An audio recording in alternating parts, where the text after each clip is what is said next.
Hello, everyone. Good afternoon. I hope all of you are doing great. And I'm going to wait for people to join me because I have a really important topic today.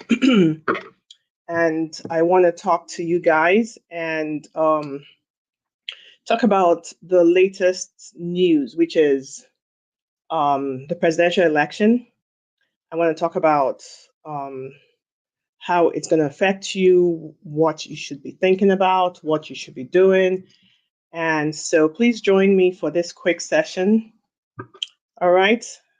Good morning, all right, good afternoon, everyone. My name is Attorney Odunlami. For those who do not know me, I'm an immigration attorney from the Odunlami law firm. Our law firm is based in New Jersey, but we represent clients in all 50 states because immigration is federal law.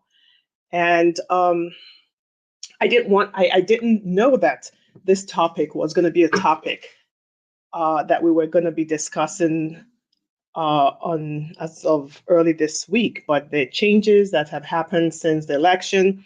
And I want to talk to people because we're getting a lot of calls from uh, clients who are very anxious about what to expect. And so this is what I want to talk about today. And I'll try and take a couple of questions. And of course, if you join me, say hello so I know that you're here. So on Tuesday, America spoke and elected Donald Trump as the 47th president of the United States, and he takes office January 20th, 2025. And there's a lot of anxiety because a lot of us in this country, at least, we're aware of his past presidency, 2016 through 2020. And we all know that it was a really turbulent, crazy time for immigrants and their families. We remember the family separation and all that. And not to, and also, part of the rhetoric is all the things that he's planning to do. We've all heard about Project 2025, the mass deportations, all that stuff he's planning to do. But I want you guys to know this, right? A lot of this talk is political rhetorics, right? It's a talk to fire up his base, to get him elected, which he did get elected. But I want to discuss what to expect, really, right? And I really want you guys to to to to not to live in fear, because when they get you afraid and you spend every day anxious and afraid, you're giving them power over you that they should not have. Donald Trump is planning mass deportations. Let me ask you, how is that going to be possible? On day one, he's planning to deport, carry out the biggest mass deportation ever. How's that going to be possible? Think about it. To deport people, you need to have a place to keep them. You need to have planes that are available at a minute's notice to take them away. It's not going to be that easy. Is there deportations going to take place? Of course, there are deportations taking place now. There are deportations that have been taking place for forever. So that's always going to happen. But I just want you to pace yourself, and just basically protect your mental health from all the crazy things you're going to hear on the news. You're going to hear a lot of things that they say they're planning to do. We all know that the border wall has still not been built, and we know that whatever they built, Mexico didn't pay for it, as he claimed in the last election. So I want you guys to be realistic about what the future, the next 4 years is going to be like. Is it going to be turbulent? Of course, because there's going to be change of policies. And based on the 4 years that we experienced in his last presidency, we have some ideas of what to expect. And I want to discuss those with you. And I also want to discuss the things that you should be looking to do to protect yourself, right? And this is to empower you so that you're not living in fear, so that you're not afraid whenever you hear them talk about mass deportations. You don't need to be afraid that they're going to come and grab you from your house and deport you. So let's talk about all of this, okay?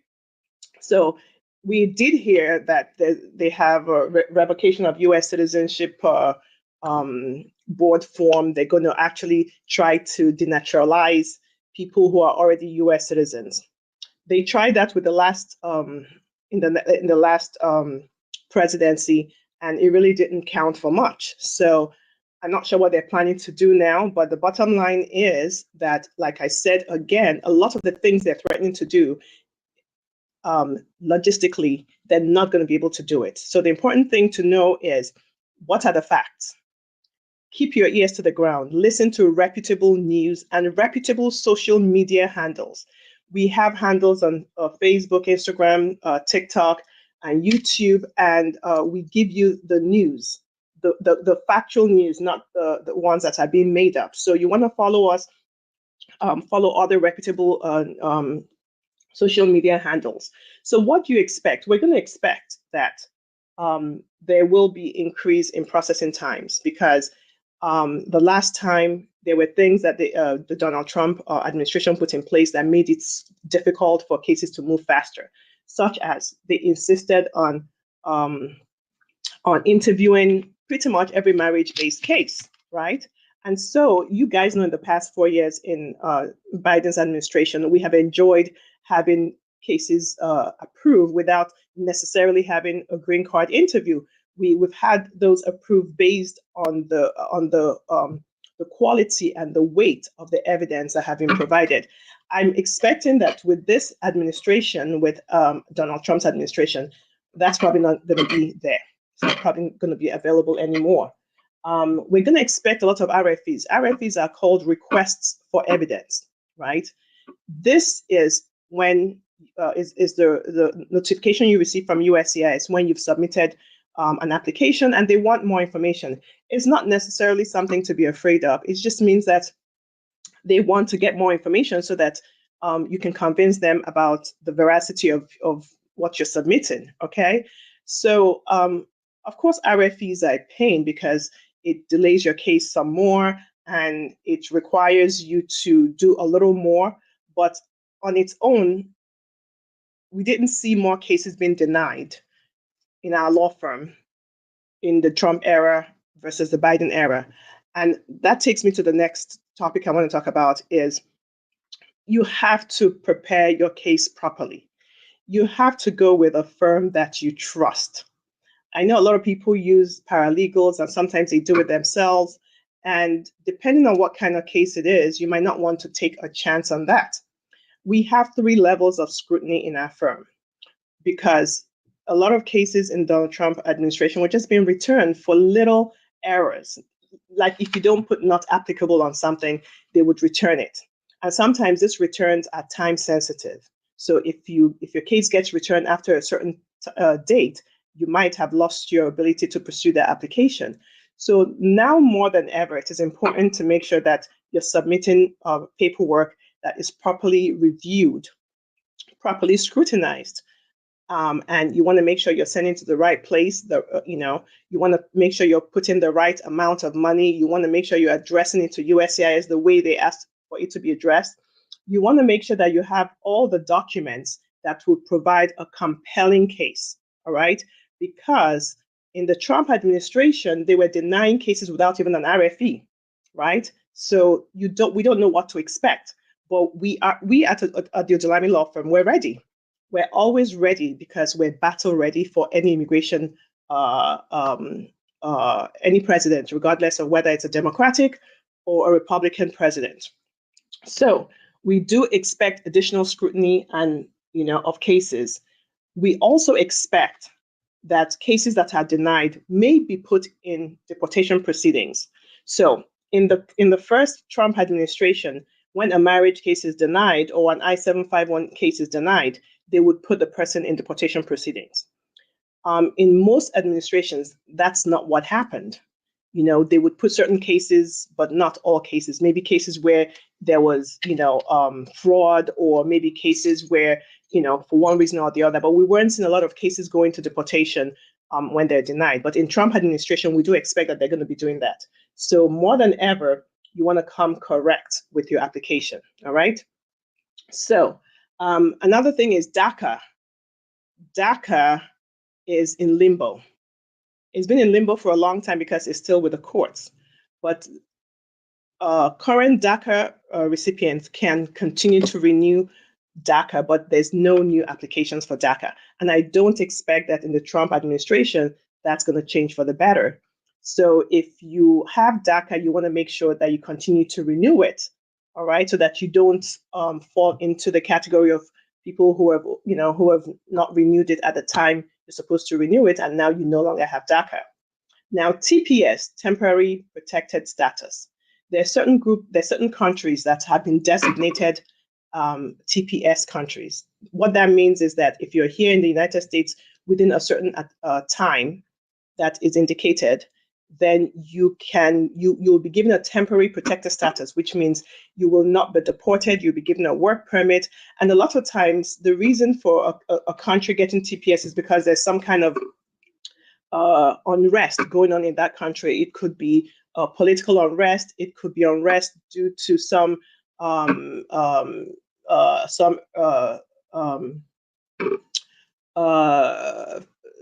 weather issues. I'm trying to remember the word now, but maybe there's an earthquake and there's been some destruction, or there's been something, that there's war. War could also be a reason for a country to be designated TPS. So if you're from a country that has a TPS designation and that designation is still current and you're still within the time to file for TPS, please file for TPS. Another thing you should do is, if you have any pathway, please file for it right now. And the reason is because if there's a reason that you are being placed in deportation proceedings, sometimes it's easier to get you out of it because you have a case that is pending. And sometimes it's easier to argue that you should not be deported because you have a case that's pending. So I've talked to a lot of people about this when they come for consultation. You might think that you have one pathway, but a good attorney will screen you for other pathways. So if you haven't been screened recently for, another pathway that could maybe get you into legal status, or at least have a case pending that can give you some, some protection, this is the time to do it. All right. So what else? Another thing is, if you're applying for US citizenship, I tell this to people all the time, you want to talk to an attorney before you put in your application, because just because you got a green card and just because you're now eligible for naturalization does not mean that your green card will not be taken away from you, and it does not mean that you will not be put in deportation proceedings. Because if USCIS finds out that you got the green card either wrongly or because due to their own mistake, they can put you in deportation proceedings and take your green card away from you. So I have clients who will never become US citizens because they have some inadmissibility that prevents them from becoming citizens. So when we screen them for citizenship, we are able to let them know that because of this, you do not qualify to file to become a US citizen because you're not going to meet the good moral conduct standard, right? You have to be a person of good moral character. So if for some reason there's something that you did in the past, or in the past 5 years preceding your filing, you may not be able to apply, and sometimes you may never be able to apply to become a US citizen. You may have to just continue renewing your green card. So now the important thing is, another thing is prosecutorial discretions. If you are in deportation proceedings right now, during the Trump era, they removed prosecutorial discretions, which means they removed the ability for the ICE attorney to agree and join us to terminate the case, so that that person is no longer in deportation proceedings. In Trump era, they removed it. Biden brought it back. My firm was really successful in getting so many people out of deportation proceedings. I expect that when Donald Trump comes back into power, they're going to remove prosecutorial discretions again. So if you are in immigration proceedings right now, reach out to a lawyer that you trust and see if they can put in a prosecutorial a PD request for you. Now, it's very discretionary, so there's a lot of work to be done to show that you qualify for this discretion. My firm has done lots and lots of PD cases, prosecutorial discretion cases. We've gotten many people out of immigration proceedings. So if you need our assistance, call us at 973-993-1900. Now, I'm going to tell people, if you're in the United States, you're working, pay your taxes, even if you don't have a work permit, right? You can get an ITIN number, but pay taxes. Volunteer, to help people, because those are the things that speak well of you if you're in deportation proceedings.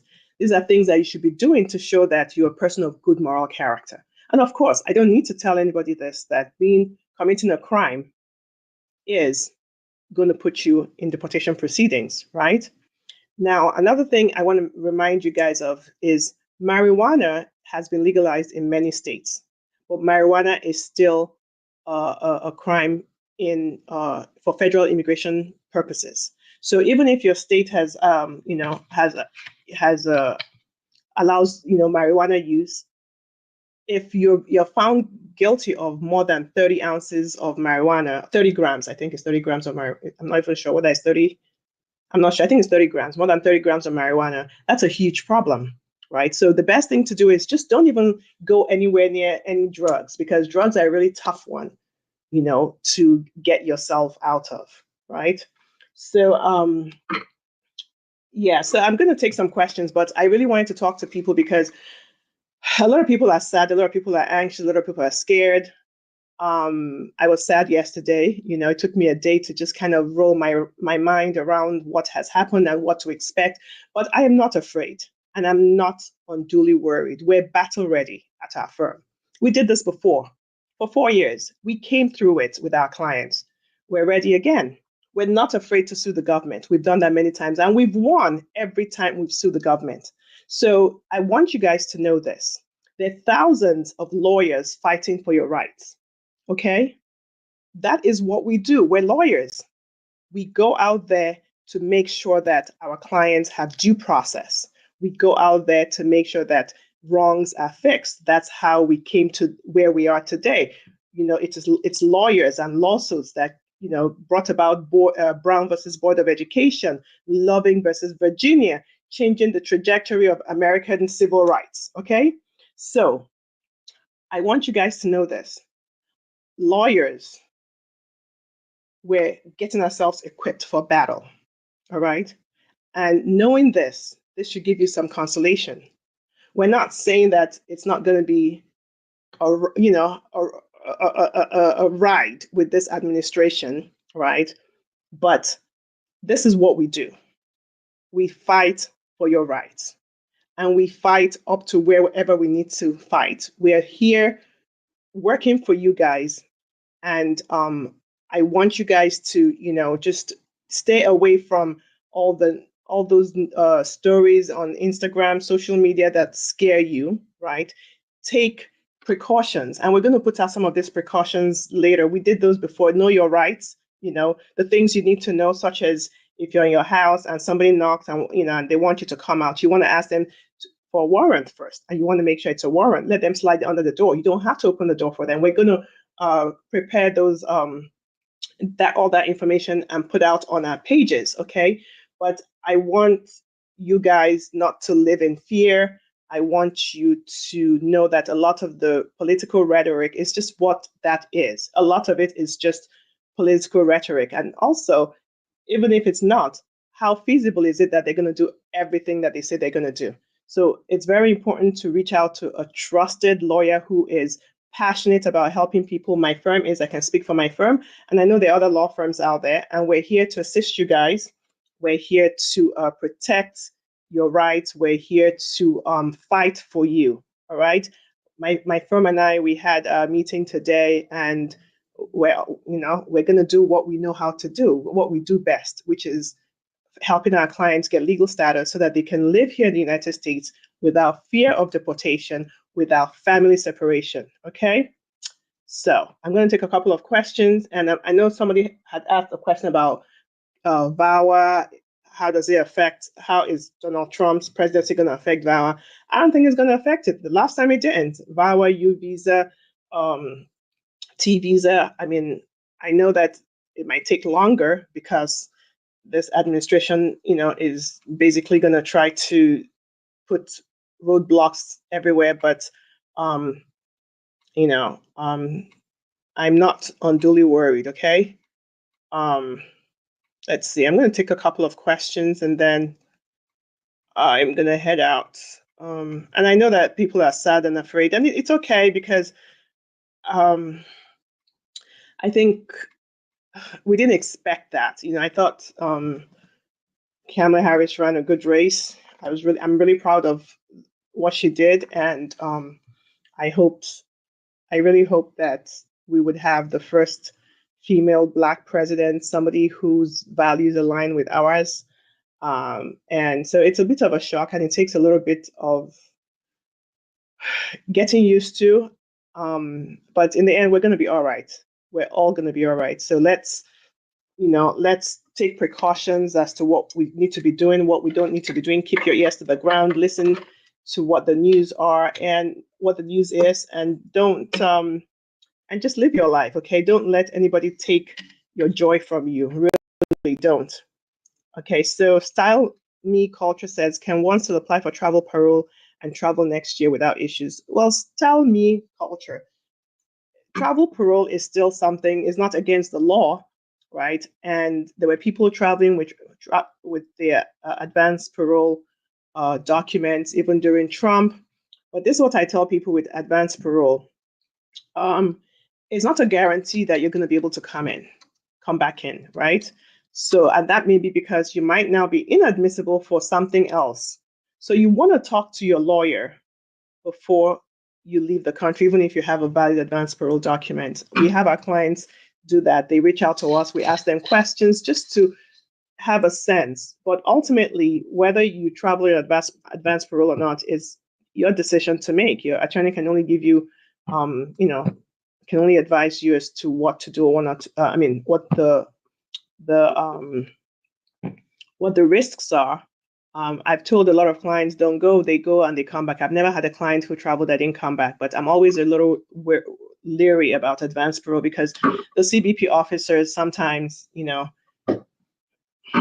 they give you a hard time. All right. And so the important thing to know about advanced parole is when you travel and you're coming back, they can put you in secondary inspection, which means they can search your phone, they can search your suitcases, they can search anything. So you want to just know that. All right, so let's look to see if we have any more questions. So somebody said unconfirmed, but there's word going around that private companies employed via Trump are building deportation facilities to house immigrants in South Texas. I'm sure they're going to deport people, but really, do you think they're going to be able to deport millions of people in the magnitude they say they are? I don't think so, but what I'm going to tell you is, instead of worrying about what they're going to do, look to see what you can do to keep yourself in a state of authorized stay, right? If one of the things you can do is, if you have a pathway, file it now, right?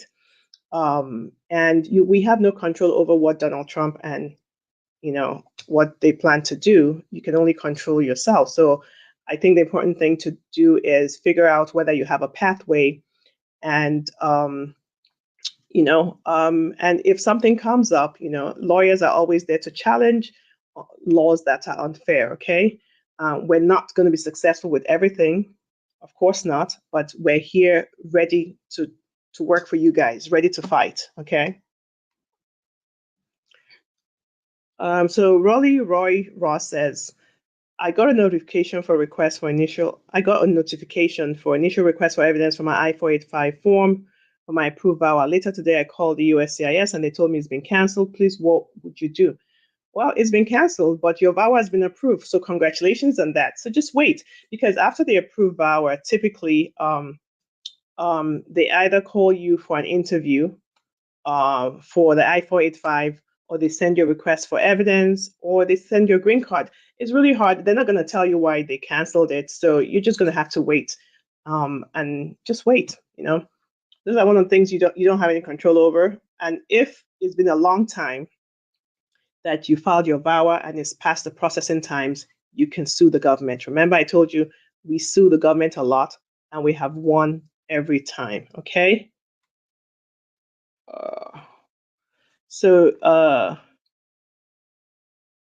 So Divine says, I'm in the US on ESTA as a European citizen. I intend to stay for a month until the officer I'll be spending a month. However, due to unforeseen circumstances that has occurred, they cut off there, but I guess what you want to say is that you have to stay longer. So if there are unforeseen circumstances that occurred, you can stay longer, but remember, you cannot stay more than 90 days because you have ESTA, okay? And if you're asked about that, you can explain what the circumstances are. Unforeseen circumstances happen all the time. You're not, you didn't sign a contract with the officer to stay only 30 days. Sometimes things happen, but remember that if you stay more than 90 days, you're out of status, and that's a problem because you won't get ESTA again. All right.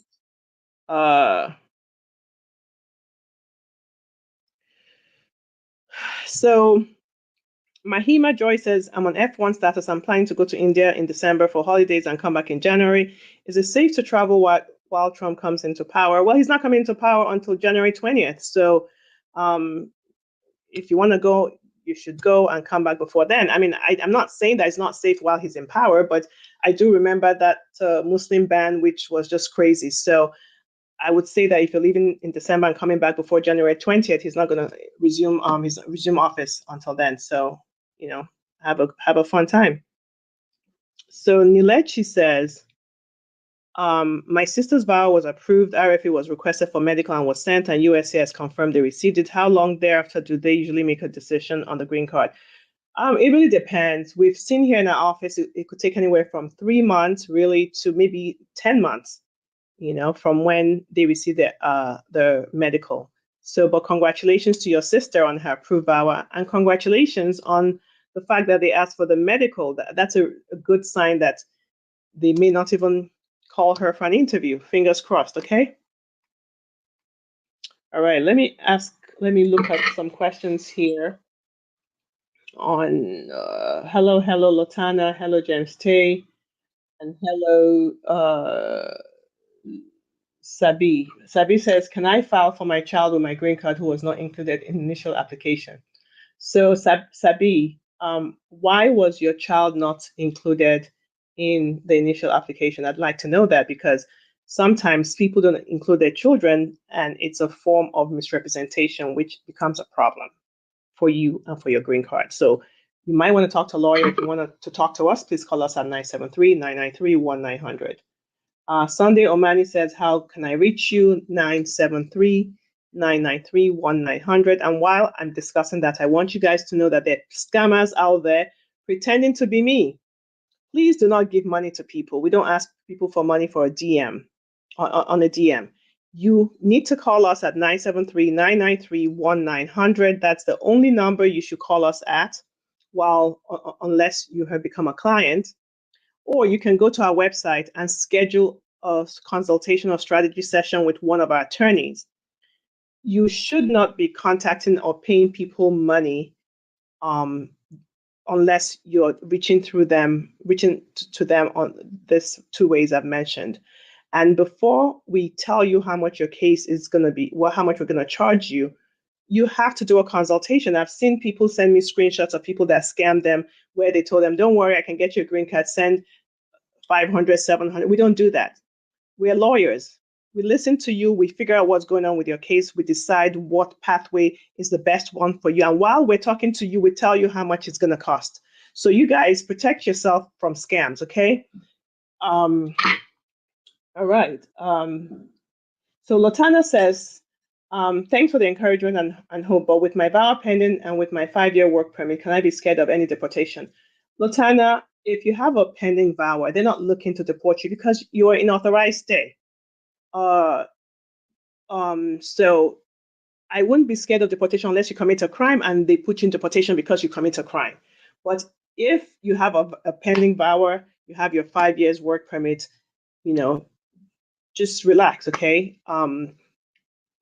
Trump is not able to, he's not coming, as much as he tries to act like they're here trying to get everybody out of America, it's not possible. We have laws, we have due process, okay? So don't let all that talk get you into a state of fear, all right? So you and me says, is overstay visa and the visa expired? Can I change the status to get a green card here in the US? Yes, you and me, if you overstayed your visa, you still can change your status and get a green card, but it depends on the pathway. If you're married to a US citizen in a bona fide marriage, definitely they can file for you and you can stay here, you can get your green card. And there are other ways. If you're a victim of a crime, if you're a victim of trafficking, if you're trying to file asylum, there are other ways to get your green card without having to leave the country, okay? And depending on your age, you can also use special immigrant juvenile status. So, okay, Candida said, I got married to my husband last month and I'm a US citizen. How long should I wait to file for him? He has DACA and did the advanced parole. Oh, that's awesome. So he has, he's been, admitted. Well, let me ask you, you said he did the advanced parole, which means he's left the country and come back and he's been admitted, and that's awesome. So you can file for him right now. You don't have to wait any amount of time, for you to file for your spouse. Just remember, you have to prove that it's a bona fide marriage. You married him because you want to build a life together with him, and not for and it's not a sham marriage. Okay. So T Max says, I have a pending I-360 and I-485 and you still have not received a work permit 10 months now. Unfortunately, that happens. So go to the processing site on USCIS and see how long it's taken for the work permit.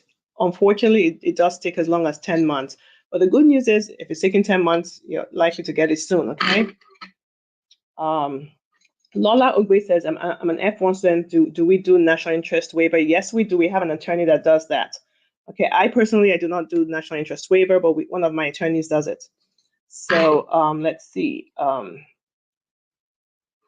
So what can one do then? Deportation proceedings, got married the same month they got out from ICE detention, have filed an I-130 only, and you visa, but spouse has threatened to report them and leave them. So Oludesh, that's a lot, So first of all, if you're in deportation proceedings and you get married, there's a presumption that, it's not a bona fide marriage. So you want to be able to, prove that it's a bona fide marriage. Now, if your spouse is being abusive, you can file VAWA regardless of the fact that you're in deportation proceedings. Now, you have a U visa. U visa takes a long time. So for you, Oludesh, it might be a good idea to talk to a lawyer and get properly screened to see what the best pathway may be for you, okay? Nola Ogbe, the process of reaching us is call 973-993-1900. You can Google our law firm, Odunlami Law Firm. That's the number you're going to see. Or you can go to our website and book a consultation with an attorney. And sometimes the dates on the website are really far in advance because we're booked out for quite a while. But if you call the office, they may be able to place you in when somebody cancels, okay?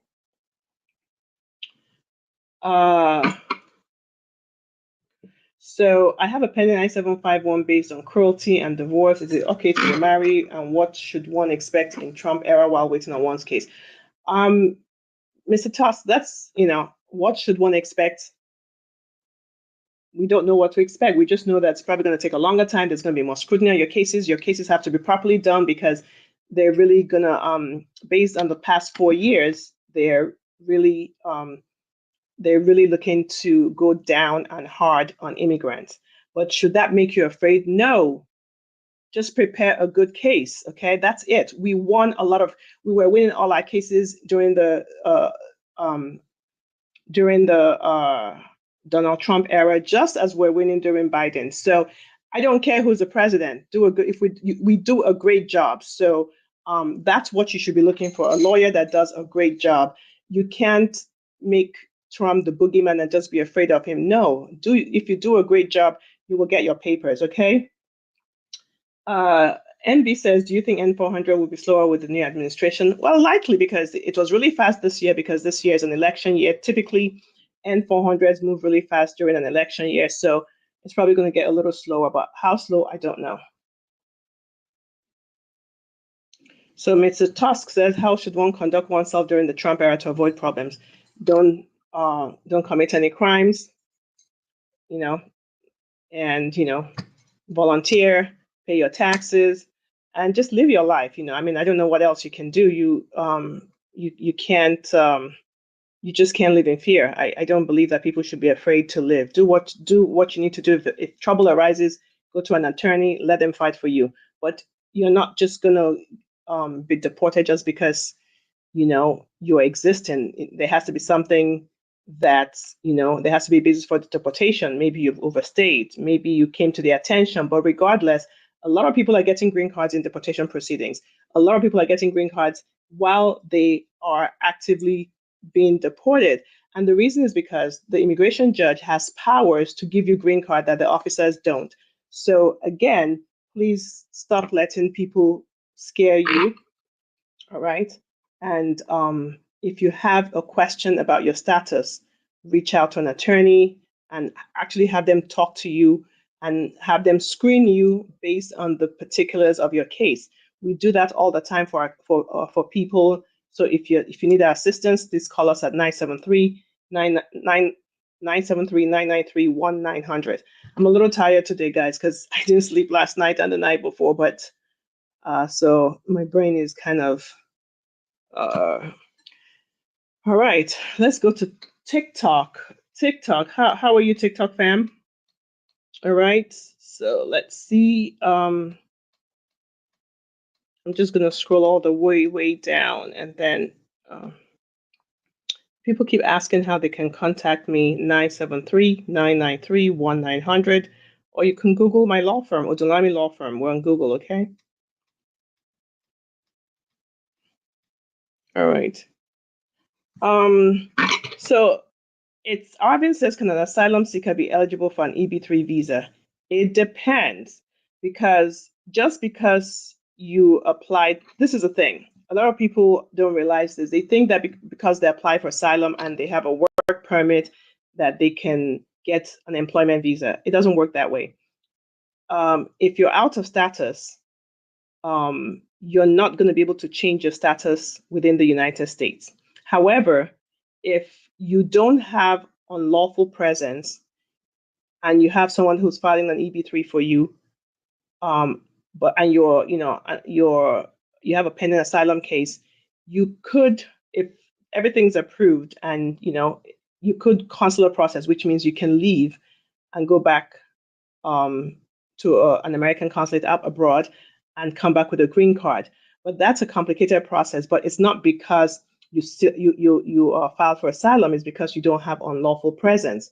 So if this is what you're looking for, you need to talk to an attorney, and so that they can break it down for you. Okay. The truth is, if you're out of status, you're not going to be able to get a work visa unless you file a waiver for having overstayed, a 601 waiver, 601A waiver. And you can only get a 601A waiver filed if you have a qualifying relative. So it's a little complicated, and I don't want to talk legalese. All right. Let's see.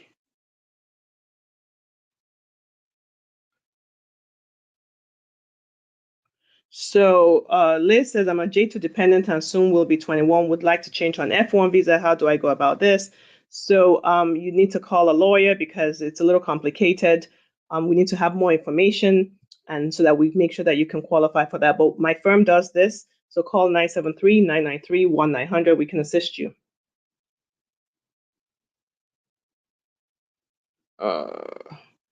Someone says, how long will it take to get my mom a green card? Citizenship sponsoring. It depends on where your mother is. Is your mom here in the United States, or is she outside the United States? If she's outside the United States, and depending on what country she's from, it's going to take at least a year and a half. If she's here in the United States, it likely will take less than 1 year. So Delilah says, am I eligible to get a green card? My spouse has a green card and not citizenship. So Delilah, if your spouse has a green card, you must be in legal status to be able to get a green card in the United States without having to leave.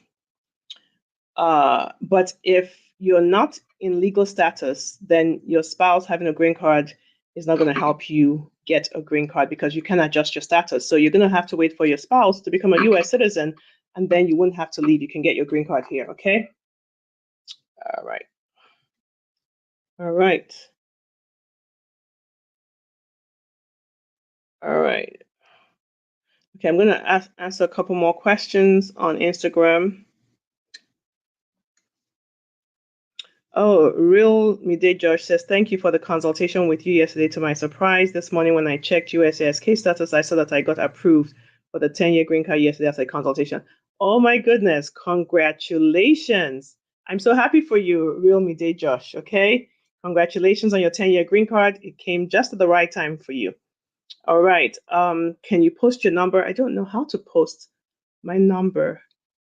I just know how to say it, but to post it, it's if you're on YouTube and on Facebook, I have the banner that's going that has my number. Otherwise, 973-993-1900. My number is also on my Instagram. Make sure it's the right account, okay? So Uyaiban Rhoda says, in this administration, can I still bring my fiance from abroad? I'm worried. You can still bring your fiance from abroad because the law says you can, and that law was there during Trump. It continues to be there. Donald Trump cannot stop you from bringing your fiance from abroad. Yes, there's a time during the COVID that they stopped K-1 applications, but that was a COVID issue, and that's not the issue anymore. So, but I'll tell you to go ahead and file this because the sooner you file, the better. And the reason is because we expect there's going to be long processing on all these applications. So get moving, okay? All right. Prince says, what's going to happen to an asylum seeker that their case hasn't been called for interview, but they have their work permit? Nothing's going to happen. When the asylum pathway is really, really, really backlogged. So when they're ready to call you for an interview, they'll call you. Until then, you have a work permit, which you can renew when it expires if they haven't called you, okay? All